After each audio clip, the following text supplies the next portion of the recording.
with a Baleful Strix, which draws me a card. You know, but Cedric was like, "Well, I'm not going to let it even resolve." But Okay, so we have another game for you. It's Brian, Braun, Duin, and Anthony Eason. Brian is playing Esper Stoneblade. Anthony Eason is playing Goblins. But as I said, different Goblins. I mean, he actually has some very interesting creatures. He's got Kiki Jiki. He has War Marshal in his deck, and he has he has Prospector as well. now you might remember, just 2 years ago, Anthony Eason in the finals of the U.S. National Championship, he was eventually defeated by Josh Utter-Layton. But that was a mono red list that Anthony Eason took to that tournament. And yet again, he's playing mono red again. So he's turned it with the first turn Lackey. Brian plays the card that his deck is named after. I believe in Worcester, Mass, at the Open, Anthony played the Polyoko joking deck Panda Control, a black-white control list. And he was just having a lot of fun at that event. Here, he's making it serious.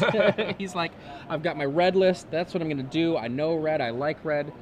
And, you know, we can see here, Anthony Eason currently is number 2 in the standings behind Cedric Phillips. And we'll see if he can continue to stay at pace.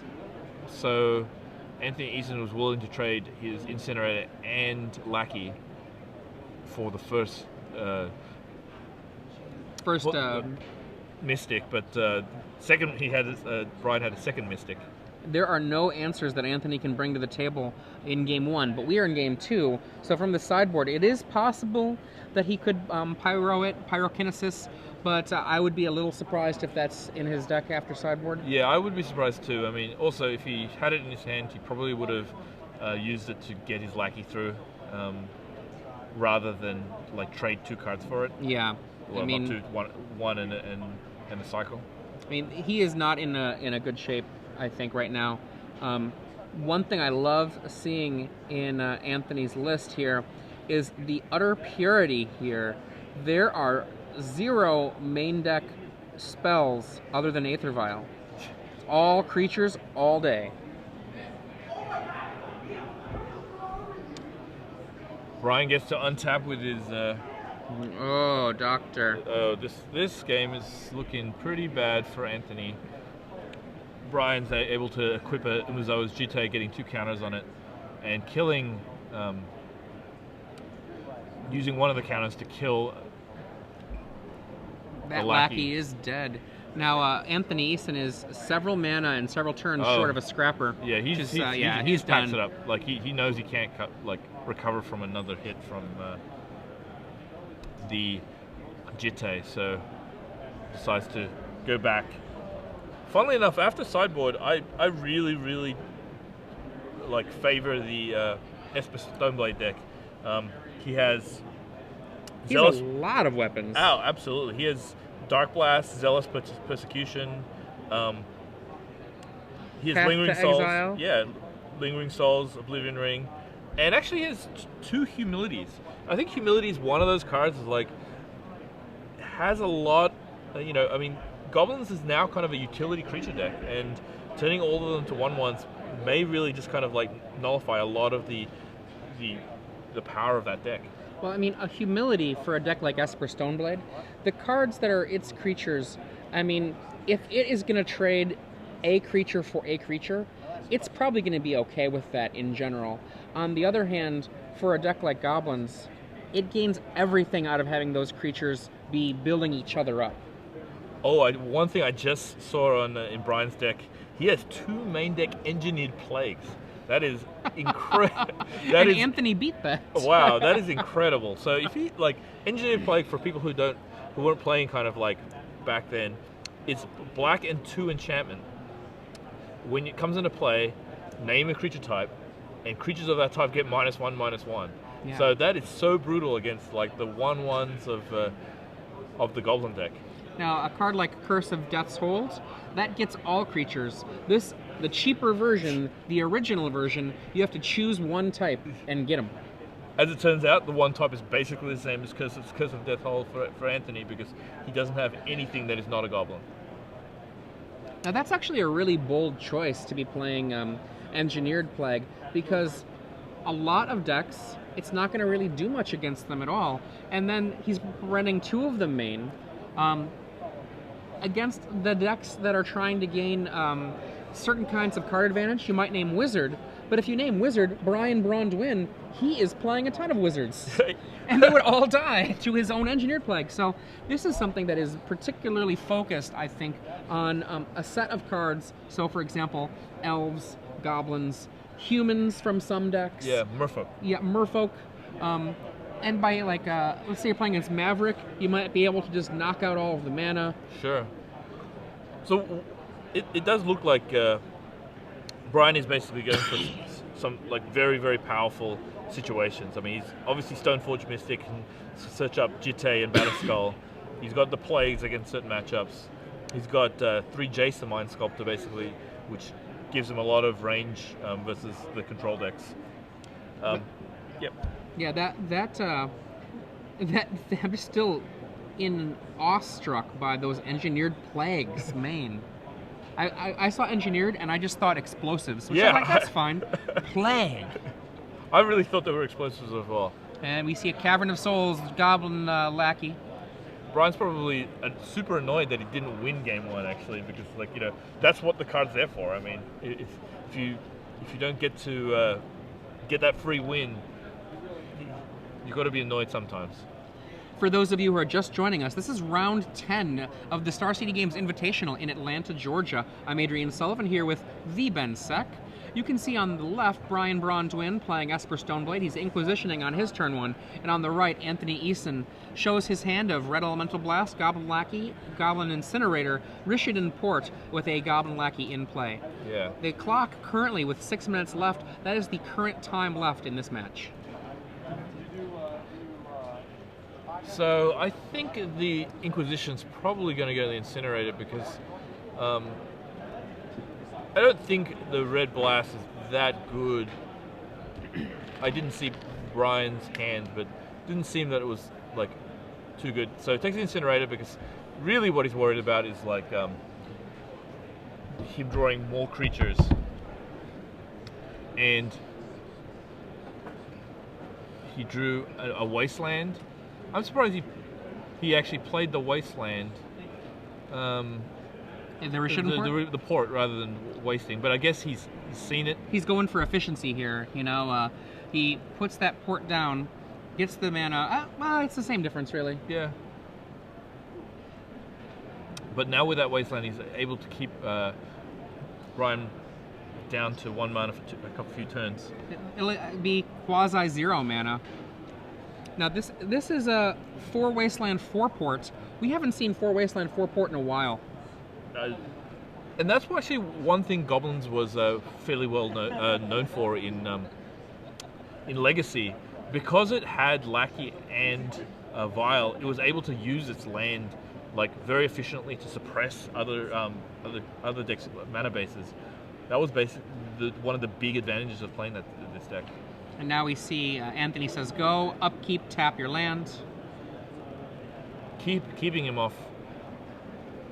Anthony, though, is only plinking away with 2 1/1s. Yeah, he really Those needs lackeys to draw. Haven't done anything yet. Really needs to draw a Goblin of substance. Ooh, Matron. Ooh. This is exactly the card he needs. Now he's going to play the boy. Matron. That's going to be 2 Matron triggers. into Ringleader. Poink. Yep.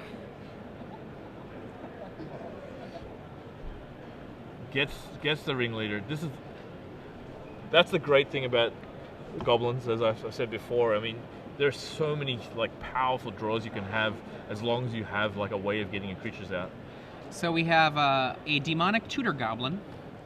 Goes and retrieves a Factor Fiction Goblin. Both are cast for free. I think Anthony Eason was actually considering going for Siege Gang, maybe? No, Kiki Jiki. Ooh. Because with the Kiki Jiki, he can copy the Matron, right? And he gets Lackey, Ringleader, Tuck. Wow, that was almost an Owen Turtenwald Ringleader. Now, if you remember from Grand Prix Columbus, where he got second, there were several 4-0 Ringleaders he had. That was actually the first top 8 of Owen Turtenwald's career. now he's got since like moved to like Player of the Year. Like so, he's come a long way since that tournament. It was funny because at the beginning of that tournament, some of us from Wisconsin had to talk him in to playing Goblins. He was having cold feet because of the existence of Flash Hulk. But, we were like, you know what? You are one of the most experienced Goblin players we know. You're good at it. And a lot of these people aren't going to know what to do. Oh, wow. Wow. Hold on. Why did the... Oh, wow. Yeah, no, that's... So what happened there is Anthony Eason tapped one of the lands during Braun Duin's upkeep. Brian put mana into his pull, then searched with the other land to be able to cast the Zealous Persecution to reset the table. Zealous Persecution basically gives -1 to your opponent's creatures, -1/-1, and then +1/+1 to yours. That was unexpected. Yeah. So now he's kind of put at a decision where he wants to play another Vial at this point, or he wants to play the Lackey. The problem with the Lackey at this stage is that there are so many more cards that Brian can have to turn it off. But he has to play one of them. He's just got to work out which one he thinks is the right one. If he wants to be slightly quicker, he goes with the... Oh, he's going to go both of them. He's going to say, have a turn of mana. Unhindered mana right now. Let's see if Brian punishes him for it. He does have a Jason Mind Sculptor in his hand, so if he does have the 4th land, he's going to be able to... It doesn't look like... Oh, he might have the 4th land. I can't exactly tell, but if he does, he can land a Jace, which is probably not that great at this point, to be honest. Yep, he does have the land. Now let's see if he actually decides to play the Jace here. Nope. He's going to play Stoneforge Mystic, which makes a lot of sense.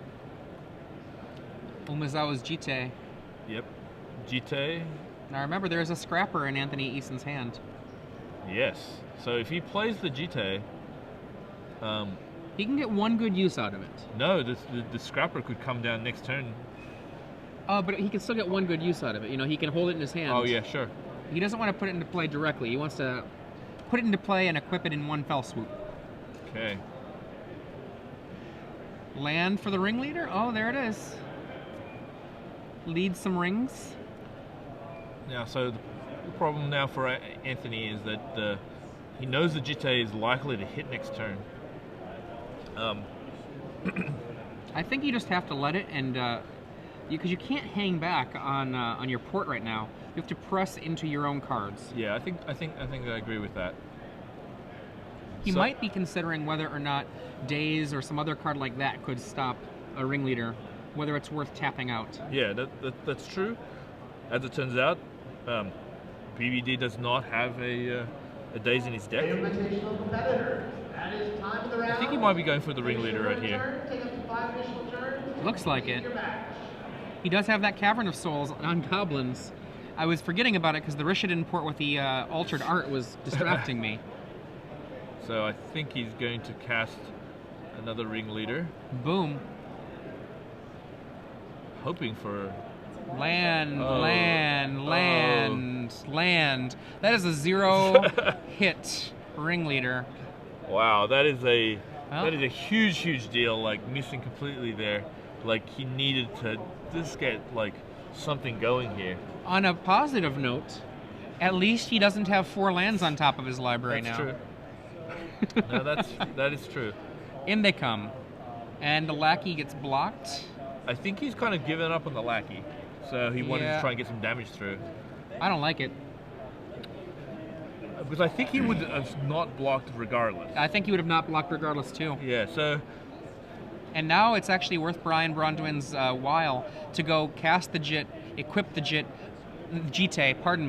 and then kill off yet another Ringleader. Yeah, or just sit back on it. That's kind of the problem. I think, like, giving him the option to, like, well, he can't sit back on it, though. The Tuk Scrapper. It's true, but he doesn't know it's there. Doesn't he? Wasn't it flipped with Ringleader? I forget. You're right. It was. Okay. Which is why he didn't play it main phase and attack with it. Oh, Anthony Eason, you are... That feels a little dirty. That was a terrific draw on the part of Anthony. And Anthony attacks on in. Yeah, he drew a Gem Palm Incinerator, which will allow him provided that he's able to keep the goblins on the table to deal with the... Do we have a batter skull? There's the Oh. batter skull. Ruh-roh, Raggy. That is also bad. And I mean, I think what he kind of has to do Just let is it that happen. batter skull is so terrible for him. Okay, wow, that is a end of turn batter skull. He takes it, does not block, and then after has this batter skull here. This saves it from the potential for a tuk-tuk scrapper to get rid of it, and the batter skull will get in at least one hit. Wow, it's a big swing. And he gets ported. Goes back to seven. Now he actually gets to flash in the. He's gonna kill the Stoneforge Mystic. He's gonna try. Let's see if Brian will stop him with some removal spell of his own. Yeah, if he has a removal spell, that's a huge. Oh. If he's like a Swords to Plowshares or.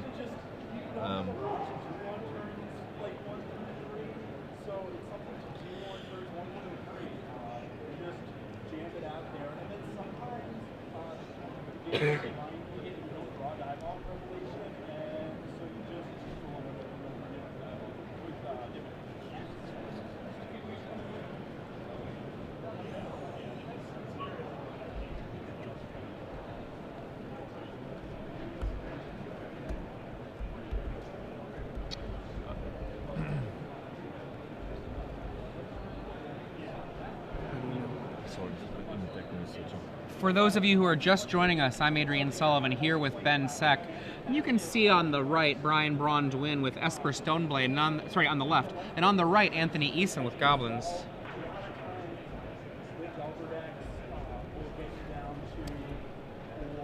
So Brian's played the click in response to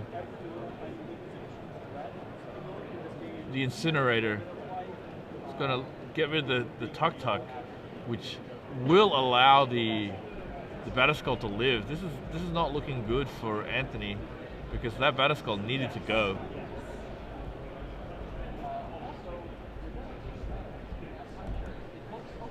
But he does have the Matron to refetch it, so it's not like he couldn't get it back again. In fact, he can like vial in the Matron, get the Scrapper at the bottom of his deck, almost definitely on the bottom, like he's going to get that. Kill the Batterskull. Brian's tapped out, so he can't return to his hand.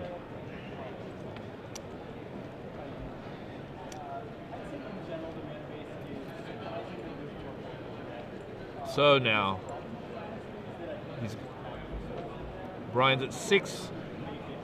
Almost has to block the ringleaders that are going to come in this turn, just to make sure he doesn't die. And the big problem is he's got the Jitte in his hand. If he takes the 4, plays the Jitte next turn, he is able to kill only one creature with it. He can gain 4 life, but 4 life is not going to be enough right here, and that's going to take pretty much his whole turn. So unless he has like a Swords to Plowshares like available to him, he's going to really be in a tight spot. You're in a real tight spot. Oh, look at that. Mog War Marshal. Oh wow, so also he has the Red Blast, and Brian saw the Red Blast too, so the Red Blast is going to be able to suppress the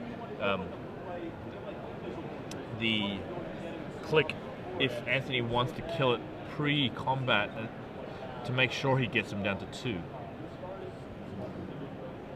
And it looks like what we're having happen here is there's a judge on the table dealing with situations. We'll let you know what happens when we find out more. For those of you who are just joining us, I'm Adrian Sullivan with the Ben Seck here. It's SCG Live, the Star City Games Invitational in Atlanta, Georgia. This is round 10. As yesterday, our first 4 rounds of the day are Legacy, and then 4 rounds of Standard will follow that. Yeah, and the finals are going to be in Legacy. And to be honest, I think the Legacy format is much more interesting. I think it's amazing. So I'm really excited to see more Legacy later today. Tomorrow, I mean. I am as well. I am as well. So if you, for example, are a person that's not sure about the entrance into Legacy, you think it's just too expensive to get into, well, one thing to remember is that if you can invest in just getting a single deck together, and there are some cheaper decks to get together that are very competitive, the format is so wide open and diverse, you can just specialize in that deck and expect that it'll probably be a deck you can play for 4 or 5 years. Yeah, no. If not 10 years. Absolutely. And the card, like, also, let's say you wanted to actually, like, get into Legacy and stay there. The cards, like, remain valuable for a long time. So, like, you know, the dual lands are always going to be good. I mean, you'll be able to play them on multiple decks.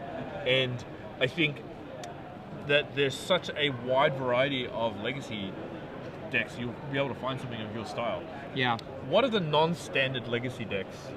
Like, would you play, or would you play in a Legacy tournament like this? I mean, actually in Legacy, I always play non-standard decks in Legacy because there are so many decks that you can play. As long as your deck is rational, as long as it makes sense, you could play it. Yeah. And there's a huge value in your opponent not having played against you.